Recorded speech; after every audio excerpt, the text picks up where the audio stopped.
Holiday Island Board of Commissioners. Yes, this is a reminder that our microphones are working. And on behalf of all of the folks in this audience who might wear hearing aids, try to remember to use them. It'll help them out. And it makes the audio recording better too. On behalf of the Board of Commissioners, I'm going to call this meeting to order. I want to remind all in attendance that the Board of Commissioners acts as a governing body, whereas the district manager is responsible for the day-to-day operations of the district.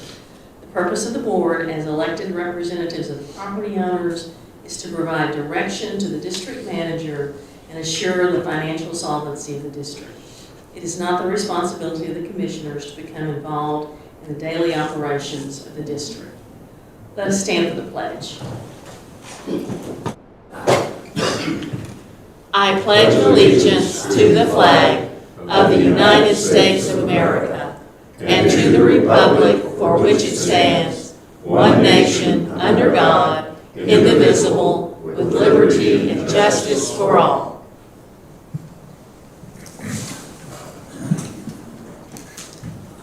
Commissioner Surratt, would you call the roll, please? Chairwoman Childers. Here. Vice Chair Dyer. Here. Secretary Surratt. Here. Commissioner Stamps. Here. Commissioner Brown. Here. All present. All present, I declare that we have a quorum. You received the agenda, had an opportunity to look it over. Do we have any additions or corrections to the agenda? And if not, do we have a motion to approve the agenda? So moved. Commissioner Morales made a motion to approve the agenda. Do I hear a second? Second. Commissioner Dyer has seconded. All in favor? Aye. Aye. We had two sets of minutes, the August 22nd regular meeting and the August 29th special meeting to approve. Commissioners have all had an opportunity to look at those minutes online and make any suggested corrections. Commissioner Surratt, you're the official secretary. I have reviewed the minutes for both meetings, and I do see that this is backwards on here. The regular meeting was the 29th, and the special meeting was on the 22nd on the but other than that, there were no additions or corrections to the minutes, and I move that we approve them. Commissioner Surratt has moved to approve the minutes of two of the previous meetings. Do I hear a second? Second. And Commissioner Dyer has seconded. All in favor? Aye. Aye. Any ceremonial? No ceremonials. Any announcements? I would like to make an announcement, please. As I was coming up hole number 18 the other day, the sun was shining off the pretty paint job on Fort Apache. And I would like to commend Commissioner Brown for getting Nemo's and Danny in touch with Nemo's and getting the work done. It really looks nice. Well, thank They you. did a nice job. Thank you. I talked to Danny about it, and as those of you know who play golf, that wall over by the green of 18 was falling apart. So we got a great carpenter and tore the boards out, put new boards on, and they had a lot of sanding, scraping, and power washing to do, and it looks real good. So thank you for that. That's great. Thank you, Great. Ken. It does look a lot better. Any other announcements? Commissioner Surratt, would you bring the sign-in sheet so we can see if there were any public comments?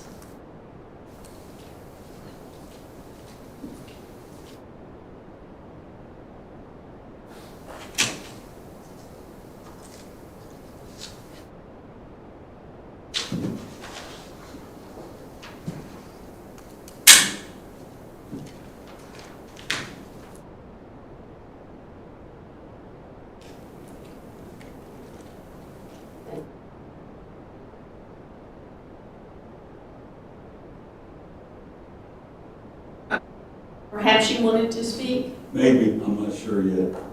Okay, it's either now or during, the only new business is the financials.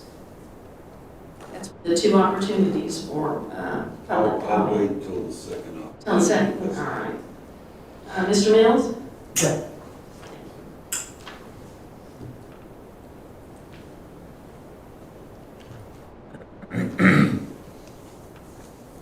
Ken Mills, 20 Rocky Top Circle.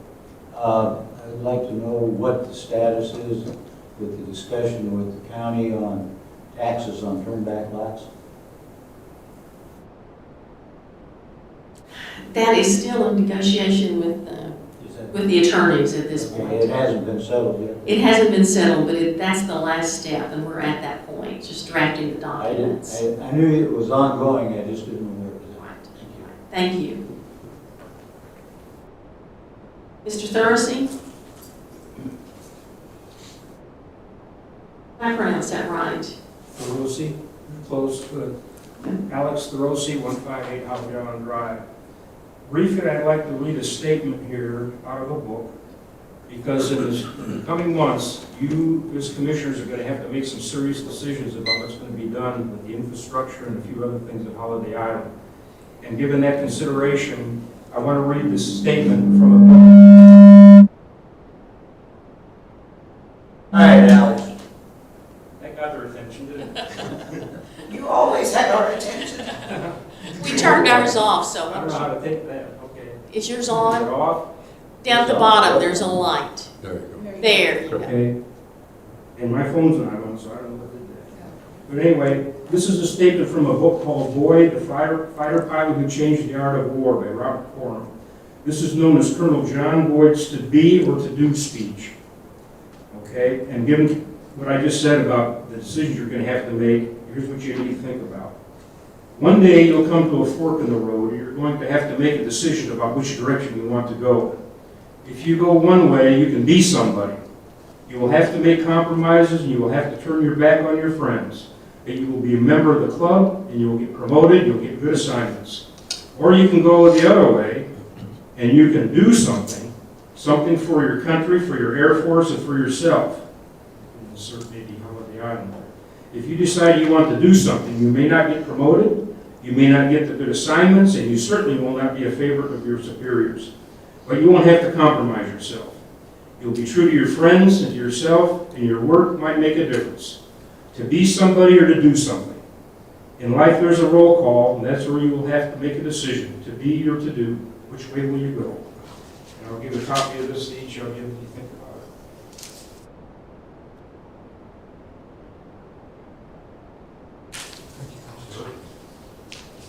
Thank you, sir. Ma'am. Yes, sir. Thank you. Appreciate it. Thank you. Thank you, sir. Ma'am, thank you. We're at the point for the report from Carroll County Sheriff's Office, and I see that he's not here, which probably means he's busy. I'm going to take a minute, though, just to read some of these statistics. Occasionally I have people say, well, they don't do anything. You know, why do we pay? They don't do anything. And we had 155 calls for service during August 2022. That might have been, some of those were handled by our deputy, our assigned deputy, others were handled by other people in the county, but there were 155 calls, which is how many a day? I should be able to do that math. About 5. About 5 a day? Okay. He issued 5 citations during the month. There were unfortunately 14 calls for domestic problems. There were 38 extra patrols, 16 follow-up items, 10 suspicious vehicles and persons, 5 welfare checks, 1 unattended death, 1 felony arrest, 2 misdemeanor arrests. So one of the reasons I'm reading these, I want to put this in open session, is just to remind everybody that essentially we're the second largest town in Carroll County. And by having a deputy that's working just here, as well as the potential for a second deputy that's working right here, then I think we have a better opportunity to make sure that this is a safe community. We've got lots of undeveloped area where things could happen that shouldn't happen. So I like the idea of the fact that we have a deputy who's, you may not see him patrolling on Holiday Island Drive as much as you'd like to, but there are things going on that he's taking care of that none of us sitting in our homes think about. So I'm glad he's here.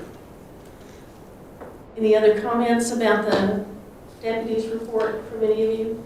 Could I just add something? He did call this morning. He and his wife, as you know, they're expecting a baby, and they are at a well baby appointment or whatever, follow-up care, so. Any other comments, commissioners? Madam Chair, I'm a little concerned. We've talked about this before, but we've had 15 traffic stops and only 5 citations. And I think a lot of people pray when the red lights are on behind you. And Danny, you know this from your law enforcement career. You just hope you're not going to get a $200 ticket and they might let you go. But I think, and especially people on Holiday Island Drive who live there, and some of the other well-traveled streets, maybe State Line. I guess if you get a citation and you have to pay, I think the reason I know this is because about 8 years ago I got one in Eureka. It's about $160 for 10 miles over a 15-minute mile-an-hour limit, and I was going 25. But anyway, that's $160 of, I learned something on that.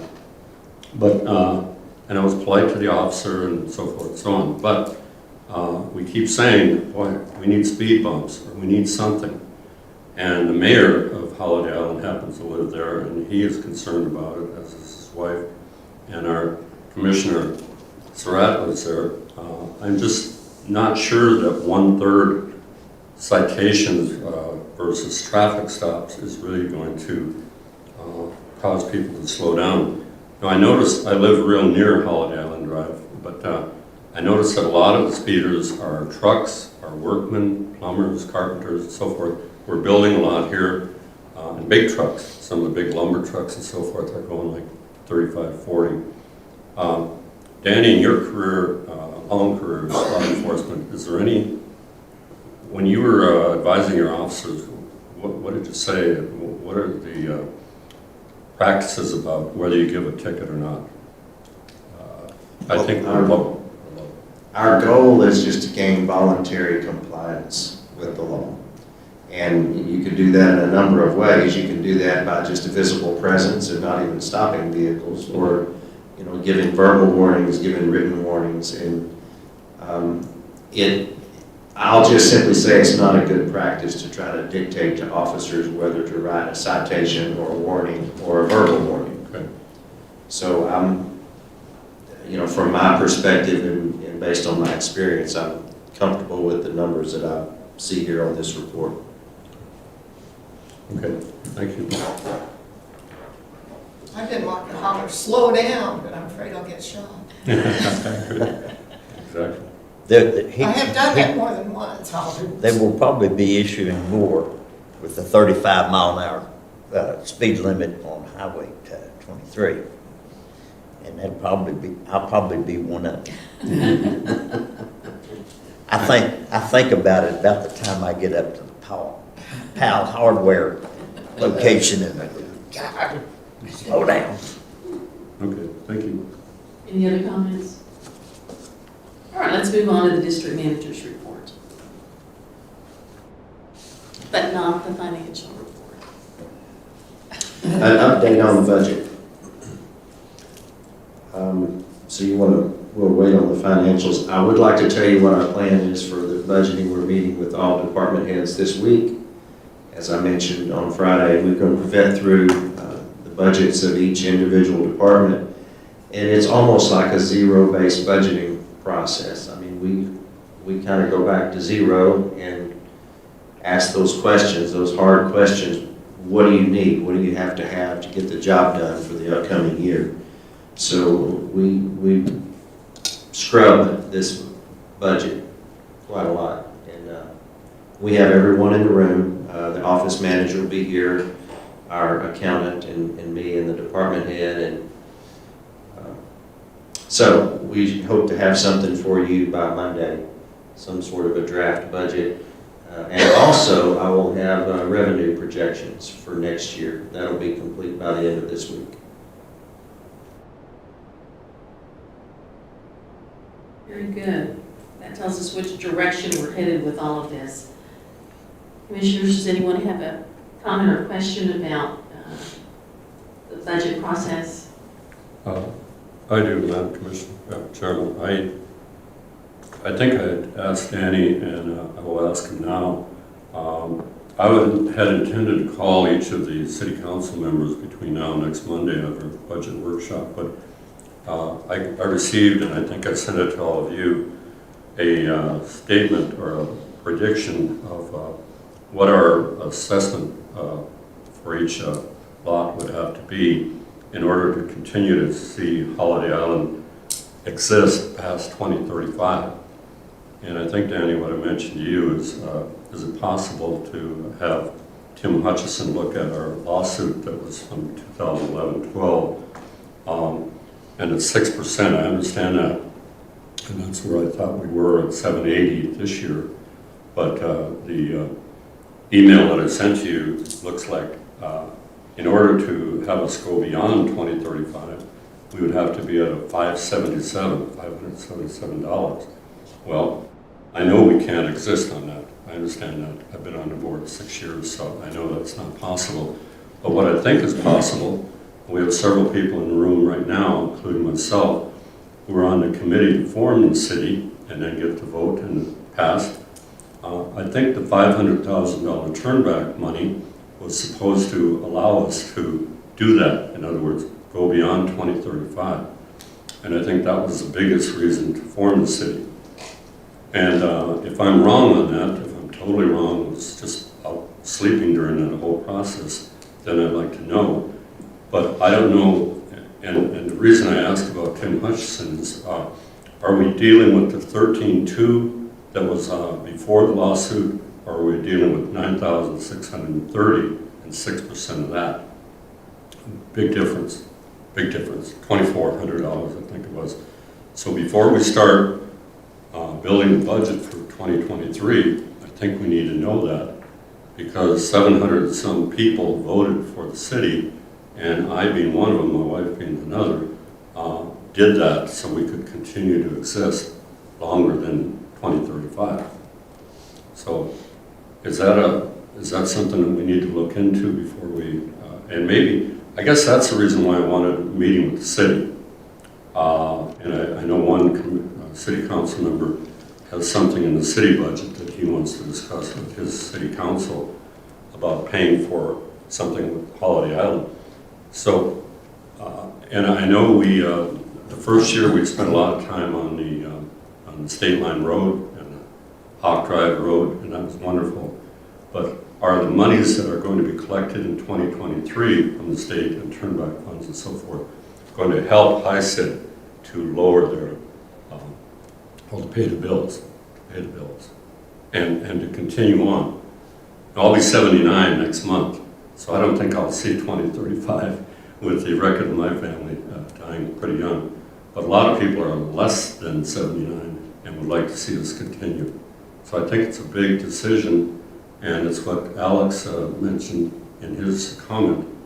We need to make some tough decisions and with the budget going forward. What is the figure, 13.2 or 96.30? What are we looking at, 6%? That spreadsheet that includes all the different types of properties in Holiday Island, you know, improved, unimproved, and so forth. There's about 11 different types of property. 4 of those 11 were given a $2,300 credit as a result of this lawsuit that occurred. So that they adjusted the AOBs accordingly. So if a property started off at $13,000, it's given a $2,300 credit, and so your balance was $10,700. The 6% is applied to the outstanding balance. So when you apply that $2,300, it changed the amortization for those 4 property types that got that credit. And so that changes the calculation for those types of property.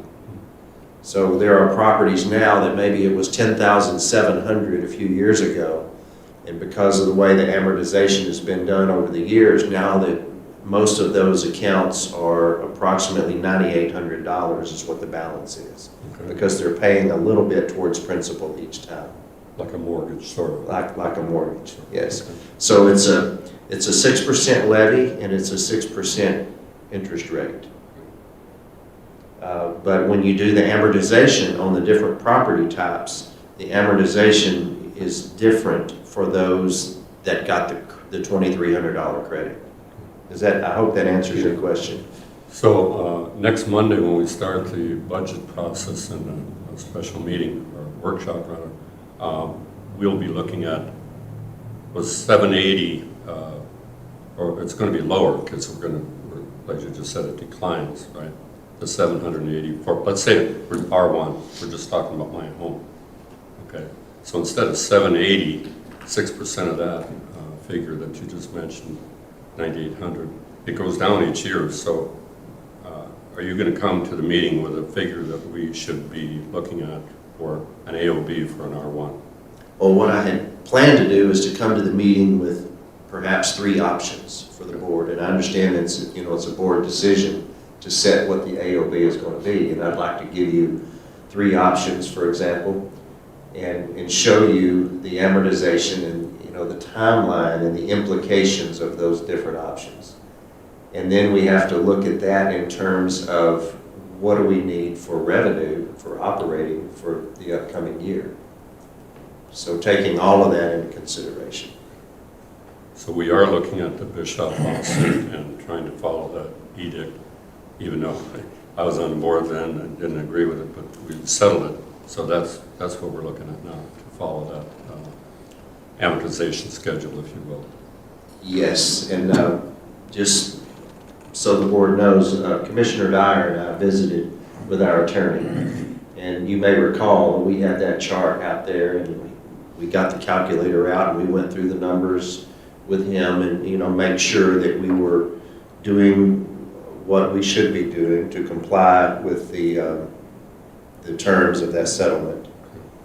So if it was 780 for 2022 and it's decreasing each year, it would be less than 780 next Monday when we start talking about those 3 options that you're talking about. It'll be less than that, right? Yes, if you, only for 4 different property types, Right. not for the others. Okay. Good. Okay. Thank you. Appreciate it. Well, let me clarify something. You have a 6% levy and you have a 6% interest. The 6% levy is applied to the outstanding balance. The 6% interest, no, I said that wrong. The 6% interest is applied to the outstanding balance. The 6% levy is applied to the original balance, which would be the $10,700. Okay. That makes sense. Mhm. The interest is applied to the outstanding balance. The levy is applied to the original balance. So I guess, and I don't want to take all our time, but this is very important to me because it's probably the biggest decision I'll make, and that's what Mr. Throsi brought up. Whatever assessment that we set for those 4 properties sometime in December or November, will that help us?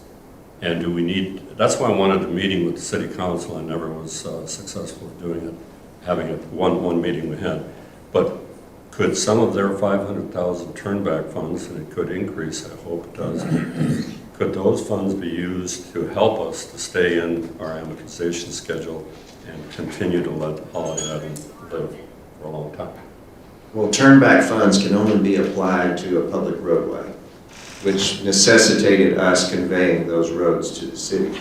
So in a sense, it could augment our budget, but only if rather than spending $200,000 on a road project like we normally do, if the city kicks in the turnback funds, then we don't spend that $200 on the roads, and that money can be applied elsewhere in the budget, if that makes sense. Well, are you saying that the money for the fire department and the other things that the deputy, the second deputy that may or may not materialize, that's not from turnback funds, that's from other funds? Correct. So if we didn't do a $200,000 project like Hawk Lane and State Line, then those could be used for other road projects, even if we didn't really need those road projects desperately? Correct, or my recommendation to the board would be to complete the PRV valves throughout the water system, if the board chooses not to do a road project. Then we push that money towards the water infrastructure and complete the pressure relief valves. So turnback can be used for PRVs as well as roads? Money can be used for... Not turnback funds. The turnback funds that the city gets has to go to the roads, or some type of other infrastructure associated with roads, like signage or a road drainage project or something to support the roads. But it could not be used for the water system. Well, let's say we did, I think, 200,000 in chip and seal this year. Could the turnback funds be used for that, and we do not pay anything out of our budget for chip and seal or blacktop? Yes, sir. And I do not know what the city plans to receive this year on turnback funds.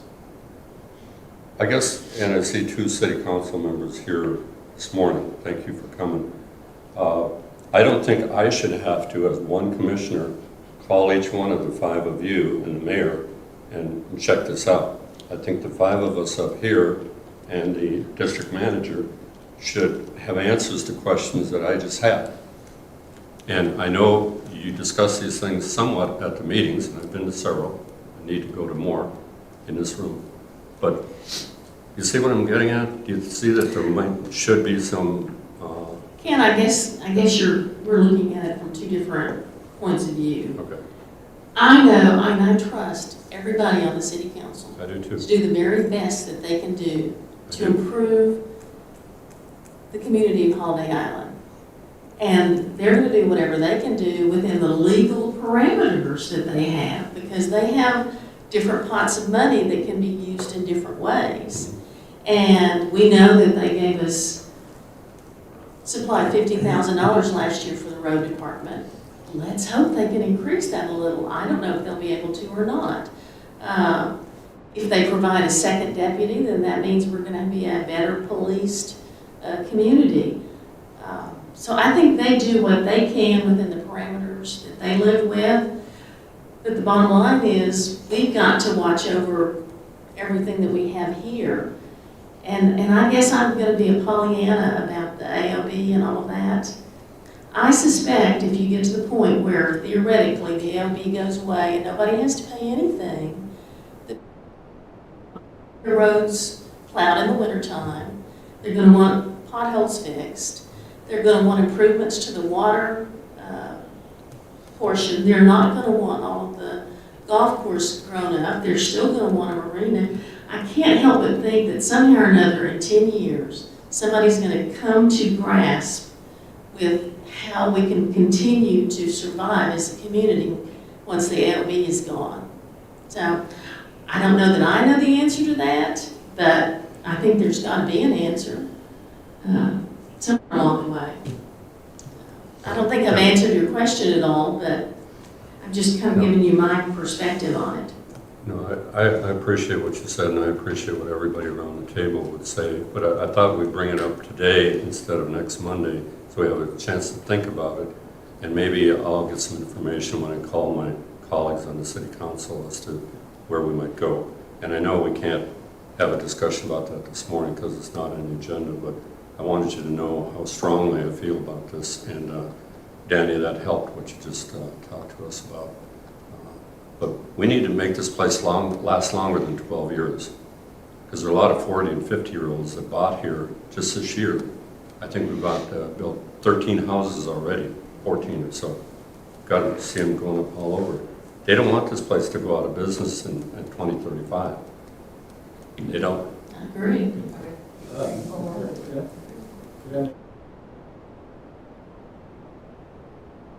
Normally, we don't accept comments, but for city councilmen, we might. Yes, Ken. All I want to say is, we are meeting Thursday, 29th, to work on our budget. So if you attend that, 10 o'clock, you can get some insight to where we're going. Ken, it might be Wednesday, the 28th. The mayor came in this morning and asked when the boardroom was available, and so there may be a change on that. We are, that's what, we do, and you can see, there are also, we have two pots, the roads and general or operating, and the operating amounts to about 300,000, and the road in the neighborhood of 200,000. Thank you. But that's money that we didn't have before. Right. And a lot of it is, and there you can get some insight. If you attend that, you can see where we're going. And is it, you said 10 o'clock? One. 1 o'clock. Unless you change it. All right, anything else on district manager's report? Well, we didn't go over the financials Yeah. yet. Are you? I'm going to move on to old business. Okay. Which we have no old business. My mistake. We're not there yet. We're not there. If we don't do this under new business, then I forget to make the motion. So Understand, there, yes, get a ma'am. motion. All right, let's move along to new business, which is reviewing the end of month financials for the month of August. So now we'll turn it back to you. Okay, and my apologies for the color on these charts. They don't look exactly like they should. Do you have these to go up here? Okay, all right. All of you have a copy though, so we can just go through page by page. I really don't see anything out of the ordinary here on the expenditures. The recreation center is, it looks a little high, but most of the expenses there are maintaining the pool, the things that, the cost associated with the pools, and the pools are closed now. So even though that number does look a little high, I think we're going to be fine. As I mentioned last month, the wastewater is right at 80%, which appears to be a little high, but we had, the $100,000 for well one, and I think that's what's driving that number.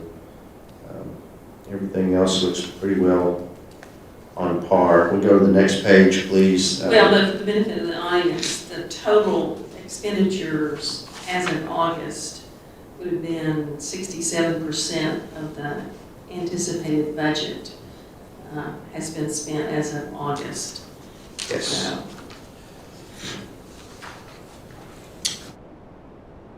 And then revenue is on the following page. I really don't see anything here. You can see that we budgeted a little over $2 million for our revenue, and right now we're at about 1.66 million. So we're pretty well on par there. And these are, by the way, these are the revenue numbers that I would use. I was kind of waiting to get August because as we go through those summer months, it tells us a lot about what our revenue is going to be for the year. And I'll be using these numbers to do the revenue projections for 2023. Question on the marina, 229,498. Yes, sir. That would be mainly the slip fees that come in earlier, like March. Correct. There would be no other income from the marina on this contract, this type of contract, where there would be on the next one coming up. Oh, That's correct. Yes. thank you. Okay, third page. This is showing you, by percentage. Some of these percentages are sort of skewed. If you look at 450%, for roads. It's only $11,000. It's only like $11,000. It's just that we've done a few more culverts and things like that than we anticipated. Clubhouse revenue is up as well, but it's, I think, less than $10,000 overall, so. Fire, we have 98%, and there's a couple months left, October, November, December. Is that because of some of the safety things we bought and so forth, tires and all that? No, this is on the revenue side, and, you know, that we get donations from the auxiliary. The money that the city gave us towards the fire department, which I think was like $48,000, that's, and thank you for that, by the way, and that also goes into this revenue side of things. I was on the wrong page, thank you. Okay. So we're at about 81% Okay. of revenue currently as of the end of August. Okay. So on the next page, you'll see that revenue, once again, is about 81% as of the end of August. Expenditures are about 67%. So we're doing pretty well there. And this is non-AOB. This is not including the AOBs that come due in October.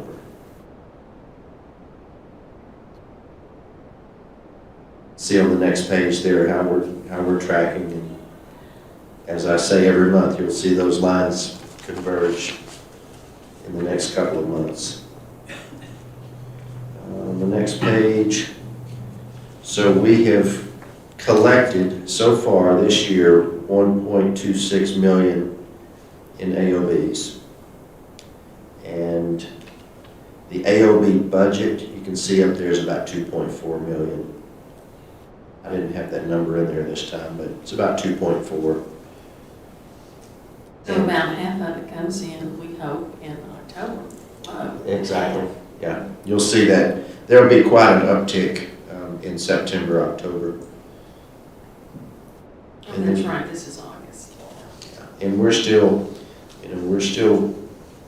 collecting quite a bit. You can see what's outstanding, that line in red, it continues to drop. So we're still collecting. The next page shows our reserves. There's really no change. I mean, we made maybe a couple of $1,000s or something off of our investments. It's just not paying much right now. I think I need we to all. tell you, I don't even think it was that much. I looked at that sheet from the accountant, it was like $800 or something. Dismal. It was ridiculous. Yep. So 35.1%. And then you'll see a drop here in our money market balance for the month of August. I believe that's primarily due to the fact that we completed the road project and paid for that, which was about $240-something thousand. And so that, you know, that comes right out of that money market balance. I think that's what's driving that number there. Benny, a question. Yes, sir. On the reserves. We talked maybe a meeting or two ago about maybe going outside of our local bank here for a better rate. Are some of those coming up for renewal pretty quickly? Yes, sir, we did that last time. Yeah, we went to, we put those out for bid to get a better rate, and we got a much better rate at Arvest Bank. And so that's where the last time a CD matured, it went to Arvest. Do we have more coming up before that? Yes, sir, in October. In fact, I think we have 2 CDs that mature in October.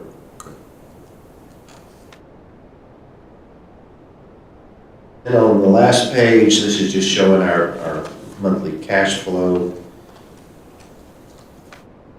It's pretty well what we've been seeing.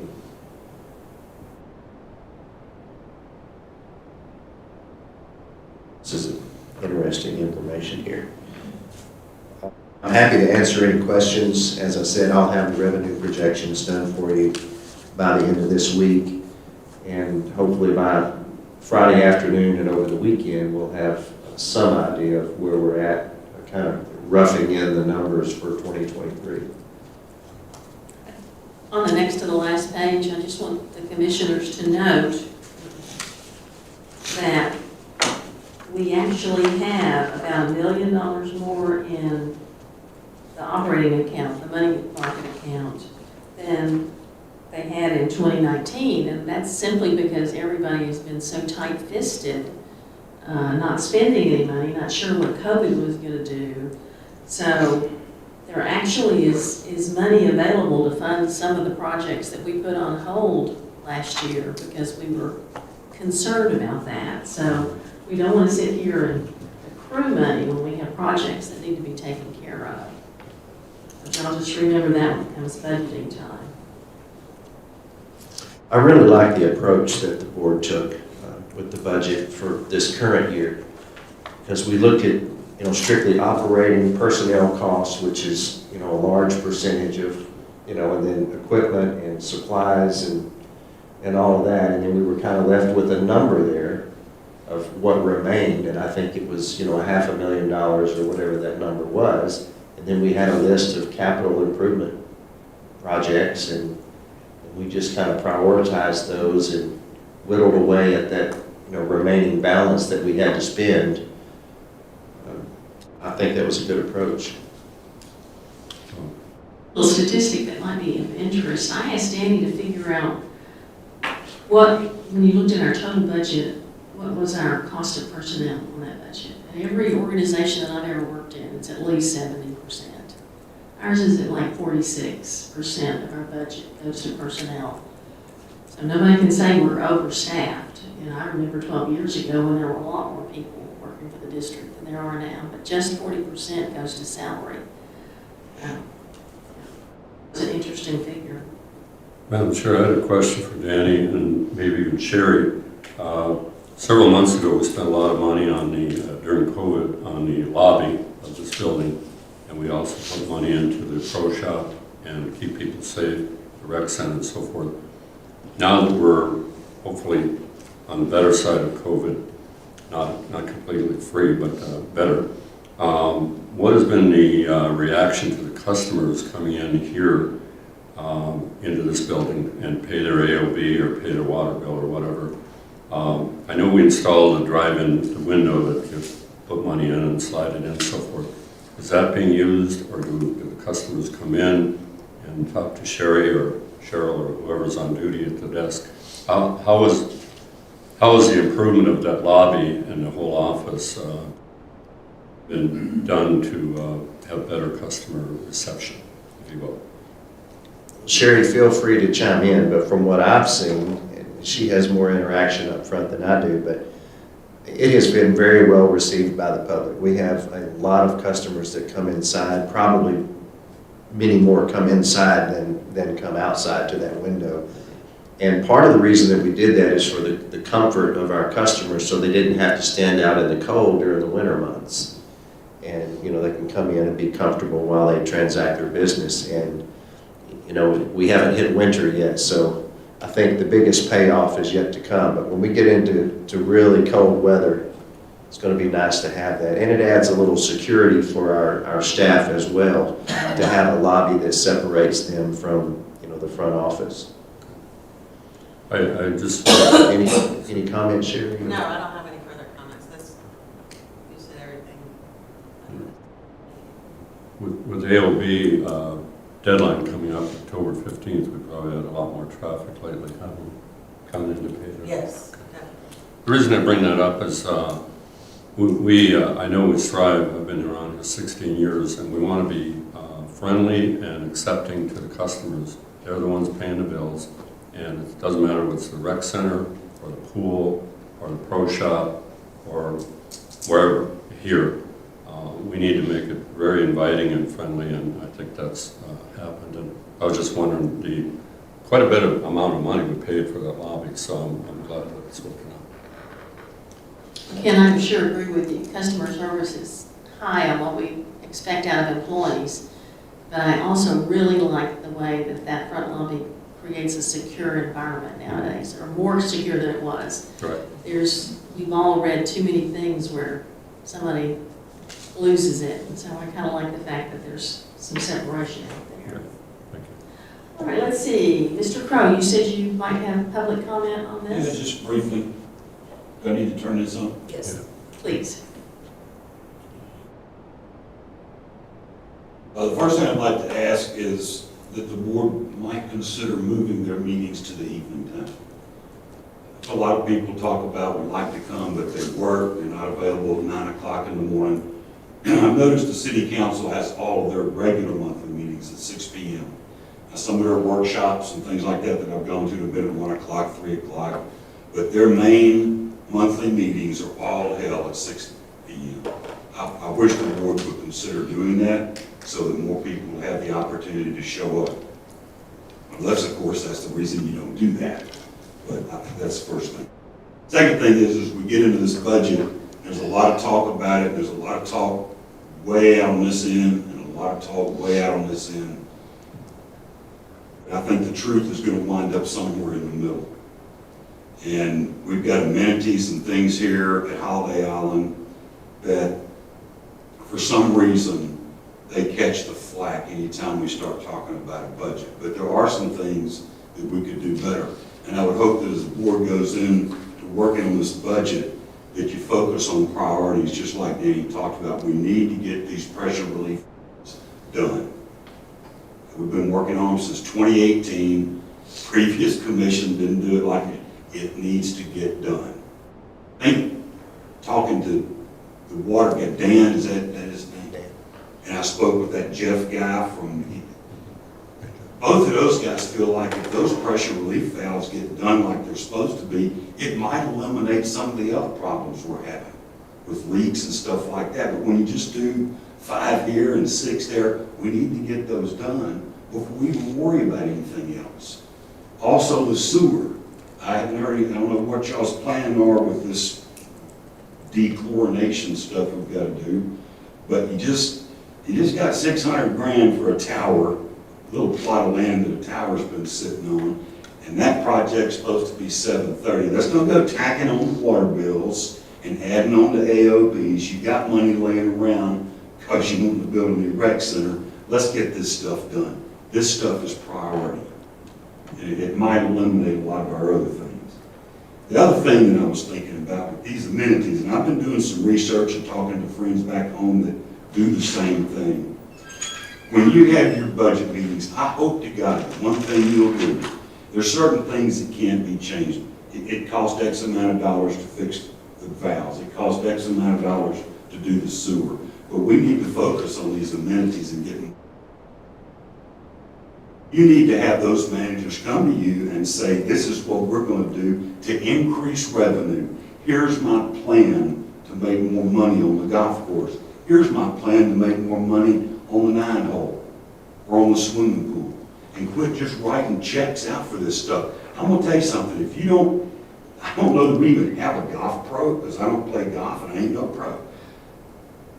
But my guess is if you've got a manager that can't manage and can't run a golf course and increase revenue, maybe you got the wrong manager. And I don't know him, and I'm not knocking him. Maybe he's the best thing since nighttime baseball and bubblegum. But if you're going to have a country club, I've never seen one yet that didn't have a golf pro or somebody that, it's more than knowing what kind of grass to plant and how to run a damn lawnmower. We need to increase revenue in these amenities, just like using city money for roads frees up money for more important things. That might free up a few $100,000 a year to do something else. But if we're not even holding their feet to the fire and asking them, so I hope that's part of your process when you meet with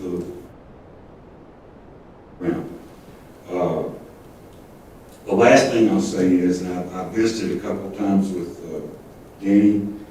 I don't know that he knows what he's doing, but he seems to, and that's kind of in jest, but I would hope that we hire a city manager or district manager, whatever, that's got experience in that area, has run a police department, has run a city.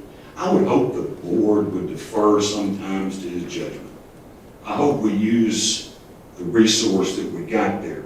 And if you're not a resource, we need to get one. But if we're going to hire a district manager, I would think the board would listen to ideas that he has. Maybe we could pick up some new things to increase revenues from other areas. and to be able to take that money and move somewhere else. I don't know how you'll work that. And I'm sure Danny and I don't agree on everything, but I would like to think that as we get into this process of this budget, that we would do that and take advantage of some of the things that he has. So, evening meetings for your regular meetings would be appreciated, and please work hard on the budget. Thanks. Thank you.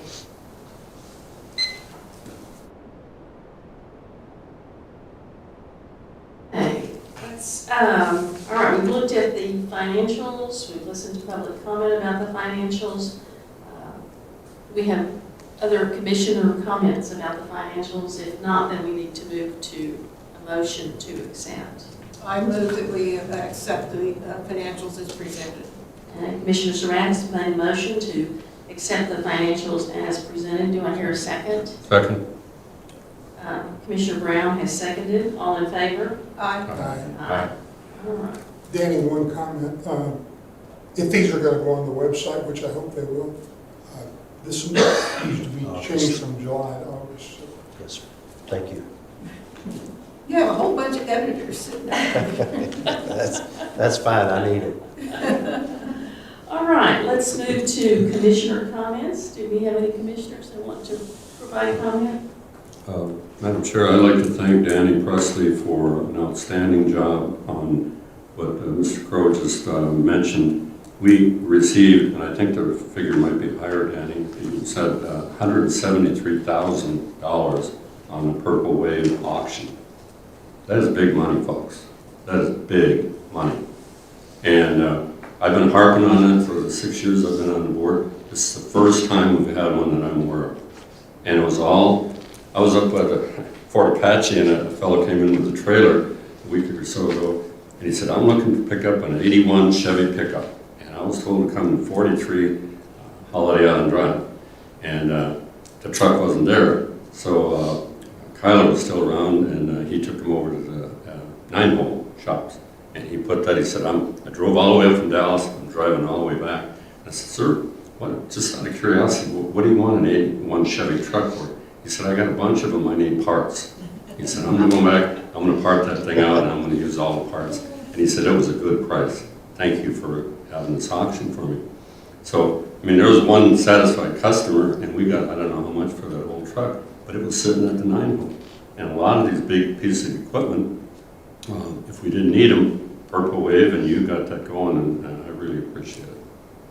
Big buck. I think Big- almost all of us were totally astonished at how much was raised in that auction. Of course, now what those buyers didn't know is a lot of those vehicles had already been cannibalized to a degree, so. I didn't tell them that. I didn't tell them that. They're happy. But yes, thank you for getting that accomplished and getting all the managers to get in there and dig out and get all their stuff taken care of. Madam Chairman, I have a comment. Please. And this will be to the district manager. Danny, as you move forward in your planning, I would highly encourage you to, at priority number one, be looking at our employees. Inflation has kicked us all on the knees this past year, and even Social Security has given us a little bump this year. And likewise, our employees who are trying to make a living here, and employee turnover can be a very costly thing, and if we can maintain the good quality employees we have and reward them with some attempt to, we can't fully meet the cost of living increases, but we need to recognize that it's a fact and reward them for what they do. I agree. Particularly because we run such a lean staff, and we try to get so much out of them. Yes, and inflation has hit everybody. So yeah, if we can factor that in, let's look at that first, perhaps. And then PRVs. Yeah, and then, yes, and then PRVs, right. Any other commissioner comments? All right, let's move along to agenda scheduling. We do have a October the 3rd meeting on the budget. And then the next regularly scheduled meeting will be October the 24th. It's possible that we'll have meetings between now and then, but we will let you know about those, and post those as they occur. But the only ones scheduled for now are October the 3rd and October the 24th. Oh, wait a minute, October the 17th in the evening is the nomination meeting. So, In the morning of that day, are we having a budget workshop as well? if we do, we'll let you know. Okay. When are we gonna have the audit? Yes, Discussion. whenever the auditors bring it. I talked with him weeks ago now, I guess. And that's one of the things I failed to ask him. It's astonishing it's taken this long. I will call him and ask him. Madam Chair, I know we're not supposed to answer public comments at this meeting, but it has to do with scheduling meetings that Ms. Crowe brought up. And I see two former BOC members here. And we tried evening meetings before. We tried also, we've had meetings up at the ballroom, which is very hard to do because of the speaker system and the projection of the agenda on the screen and so forth. But Linda and Ken, I can't remember, but the attendance was not very good, as I recall. And Barbara's back there too. She comes to most meetings that I've been to, and on that 6 years anyway. But I understand where you're coming from, and I'm not sure. I think there are more people working now than there were several years ago. But it just, it's something we could consider and look at, but it hadn't been, it seems to me it hadn't been a great increase in membership of people coming. Well, and the one thing too, with today's technology, we post every meeting on our YouTube channel, Right. Except for the one famous one that we didn't manage to capture at all. Right. But, so people actually can sit at home and listen to the whole meeting and, Yep. and determine whether they have questions and things along that line. So, Right. right. All right, we've talked about agenda scheduling. Do I hear a motion for adjournment? I move we adjourn. We adjourn? Well, I don't know how BJ's going to do that when I say everybody move to adjourn. Let's see. Let's say Bob moved to adjourn. How about somebody wants to second it? Second. All right, Commissioner Brown will second it. All in favor? Aye. Aye. Thank you. Just a reminder, this time next Monday.